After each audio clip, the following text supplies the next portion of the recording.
हमारे सभी प्रजापति भाइयों को बाल योगी रौनक शास्त्री का प्यार भरा नमस्कार। आज बातों को आप लोग भूल गए हो, ये सिर्फ आपके लिए है।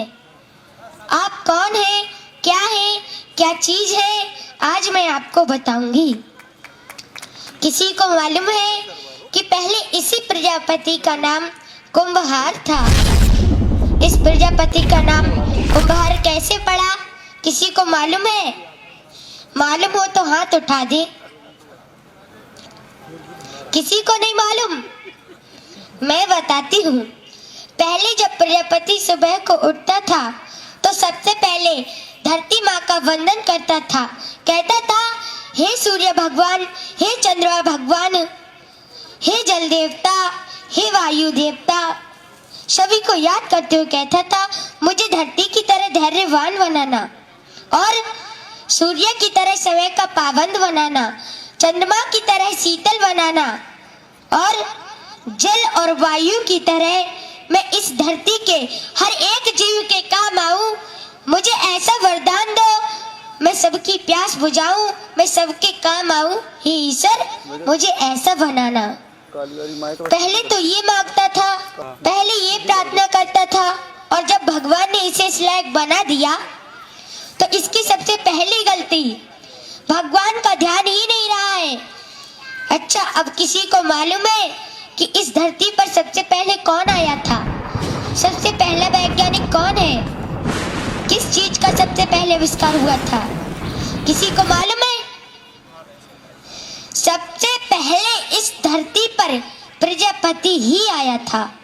और मेरे प्रजापति भाइयों, वही सबसे पहला वैज्ञानिक है जिसने किस चीज का आविष्कार किया? जिसने कुंभ का आविष्कार किया था, जिसे हम सब लोग घड़ा कहते हैं। कहीं कहीं पर इसे गगरी भी कहा जाता है, अलग अलग नामों से पुकारा जाता है। लेकिन जब पहली बार बना था तो इसका नाम कुंभ पड़ा था। हरिद्वार से 6 किलोमीटर दक्षिण की ओर जो कभी राजा दक्ष की राजधानी का नगर था, जो आज भी गलखंड के नाम से जाना जाता है, जहाँ कुंभ परवी पड़ती है, ये भी कुंभ से ही शुरू हुई थी। और गलखंड के रहने वाले एक प्रजापति को भगवान विष्णु ने अपना चक्र दिया था, जिसका उसने अपना चाक बनाया था। और भगवान शंकर ने अपना त्रिशूल, अपनी पिंडी दी थी। पिंडी पर उस चक्र को रखा था और त्रिशूल से उसे घुमाया था। और मेरे प्रजापति भाइयों, भगवान ब्रह्मा ने अपनी जनेऊ और अपना जल का भरा कमंडल दिया।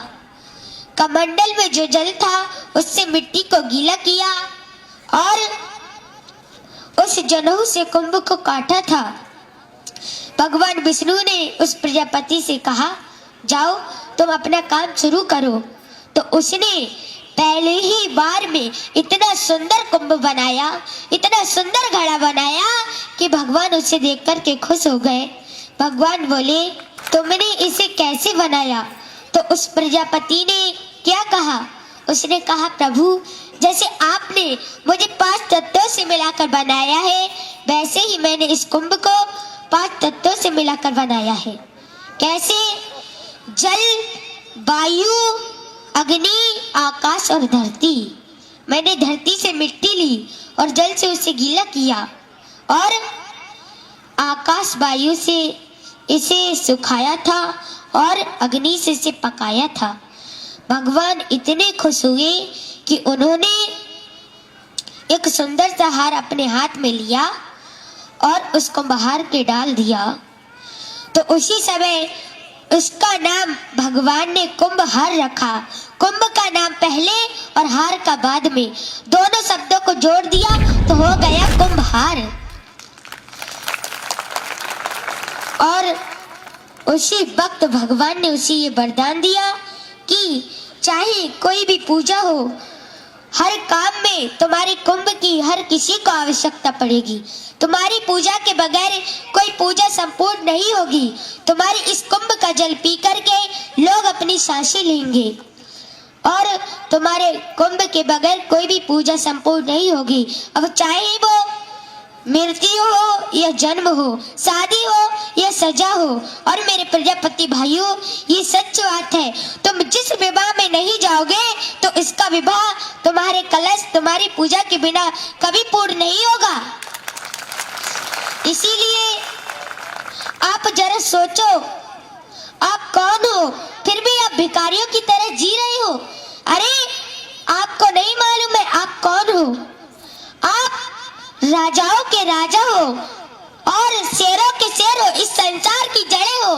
जो एक बार हिल जाए तो पूरा ब्रह्मांड हिल जाएगा। और ये ब्रह्मांड कौन है? ये ब्रह्मांड आदि प्रजापति ब्रह्मा है। ब्रह्मांड भी प्रजापति ही है और इसके रचयिता दक्ष प्रजापति है। ये भी प्रजापति है, यानी कि ब्रह्मांड भी प्रजापति है और उसका रचयिता भी प्रजापति ही है। और मेरे प्रजापति भाइयों, आप फिर भी अपना सर झुका के जी रहे हो। आपकी एक छोटी सी गलती से आपको नीचे गिरा दिया गया है। मैं बताती हूँ, अगर किसी भाई को बुरा लग जाए तो माफ कर देना। मैं बताती हूँ, आज 20% तो प्रजापति मिट्टी के बर्तन बना रहे हैं और 80% रोजगार बंद कर दिया गया है। किसने किया है? फाइबर, प्लास्टिक, स्टील, लोहा ने। मेरे कहने का मतलब ये है कि किसी दूसरे के ऊपर निर्भय होकर मत जियो। अरे लोग तुम्हें नजरों में नीचा गिरा रहे हैं, इन्हें दिखा दो तुम कौन हो, तुम क्या हो। कैसे दिखाओगे? जब तक कोई अन्य जाति वाला तुम्हारे पास कुछ वस्तु लेने ना आए तब तक तुम उसे कुछ मत दो। और तुम्हारी जरूरत तो हर किसी को पड़ती है। कैसे? जब दीपावली का त्योहार आता है तो उस पर दियों की जरूरत पड़ती है, चिरागों की जरूरत पड़ती है और जन्म होने पर कलश की जरूरत पड़ती है, मृत्यु होने पर कलश की जरूरत पड़ती है। शादी विवाह में जब तक तुम्हारे कलश की पूजा और तुम्हारी पूजा नहीं हो जाती तब तक वो विवाह कभी संपूर्ण नहीं माना जाता। और मेरे प्रजापति भाइयों, यहाँ तक कि सरकार को भी हमारी जरूरत पड़ती है। कैसे? जो जेल में कैदी होते हैं, जो जल पीते हैं ना, वो इसी कुंभ में पीते हैं, इसी कलश में पीते हैं। इसीलिए उनको भी हमारी जरूरत पड़ती है। इस धरती पर हुए विश्व सर्वा रावण जैसे ज्ञानी, इस धरती पर हुए विश्व सर्वा रावण जैसे ज्ञानी, जो पी पी कर बड़े हुए हमारे ही घड़े का पानी। इसलिए सिर उठाकर जियो, सर झुका के नहीं। तुमने अपनी पहचान अपने हाथों से खो दी है। तुम्हें नहीं मालूम है, जितने भी बड़े राजा हुए वो भी प्रजापति थे, जितने भी बड़े भक्त हुए वो भी प्रजापति थे और जितने बड़े दैत्य हुए वो भी प्रजापति ही थे। कैसे? दक्ष प्रजापति ये प्रजापति थे और ये पूरे ब्रह्मांड के राजा थे। और भक्त प्रहलाद को देखो, ये भी प्रजापति थे, ये भगवान के बहुत बड़े भक्त थे। इनके नाते हुए बलि, बलि बहुत बड़े दैत्य थे लेकिन बहुत बड़े दानी भी थे। भगवान के लिए इन्होंने 3 कदमों में तीनों लोक दे दिए थे और भगवान ने स्वयं इनके दरवाजे पर पहरा दिया था। इसीलिए हमें किसी से भीख मांगने की जरूरत नहीं है, बल्कि जो हमारे दरवाजे पर ब्राह्मण आए उन्हें भीख डालने की जरूरत है। मेरे प्रजापति भाइयों, आपको नहीं मालूम है, भगवान विष्णु जो थे वो बलि के दरवाजे पर ब्राह्मण का भेष धारण कर आए थे, क्योंकि बलि उस समय यज्ञ कर रहे थे। वो हो सकता है उन्हें दान न करते, इसीलिए वो ब्राह्मण का रूप धारण कर आए थे। जब उन्होंने ब्राह्मण को अपने दरवाजे पर देखा तो भीख डालने के लिए भाग पड़े और उन्होंने 3 कदमों में तीनों लोक दे दिए थे। वो खुद तो भिखारी बन गए और ब्राह्मण के लिए राजा बना दिया। इसीलिए आज हम ब्राह्मण को दान करते करते भिखारी बन गए, वो सेठ बन गए, इसीलिए आज हम पर क्रोध करते हैं। अरे जगजननी के कारण आज हम पूज रहे हैं। हर घर में जब कोई पूजा हो, जब कोई हवन हो, तो पहली आहुति प्रजापति के लिए ही लगाई जाती है। इस आहुति के बगैर कोई यज्ञ संपूर्ण नहीं माना जाता। और इनके पुत्र है गणेश। गणेश तो हर पूजा में पूजे जाते हैं और सबसे पहले पूजे जाते हैं। अरे जागो मेरे प्रजापति भाइयों, जागो। जिन माता जगजननी को आज पूरी संसार पूज रहा है, वो भी आज प्रजापति के बेटे ही है, जो आज हमारी जननी है।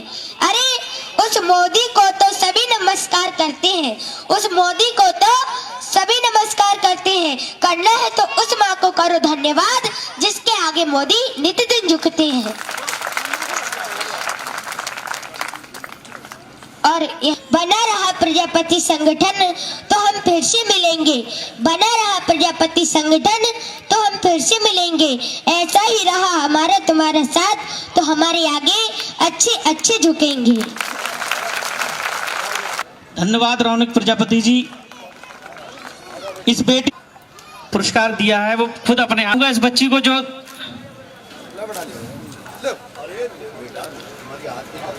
ये बेटी हमारे समाज का गौरव है, जो जिसे इतनी अल्प आयु में हमारे समाज के आ चुके हैं। राष्ट्रीय प्रजापति महासंघ की तरफ से उनका भी स्वागत है, वंदन है, अभिनंदन है।